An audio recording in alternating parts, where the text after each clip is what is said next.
ભાગળ ચાર રસ્તા ખાતે સુરત શહેર ગોવિંદા ઉત્સવ સમિતિ દ્વારા તૈયારીઓ શરૂ કરાઈ. ભાગળ ચાર રસ્તા ખાતે યોજાનાર મટકી ફોડ કાર્યક્રમને લઈ મટકીઓ બાંધવા શરૂ. સુરત શહેર ગોવિંદા ઉત્સવ સમિતિના પ્રમુખ ગણેશભાઈ પી સાવંત પોતે મટકી બાંધવા ચડ્યા.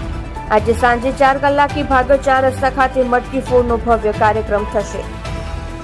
તમે જોઈ રહ્યા છો સત્યને સાથ આપનાર સત્ય સમ્રાટ ન્યૂઝ ચેનલ તંત્રી શ્રી નિલેશભાઈ પાટીલની સાથે.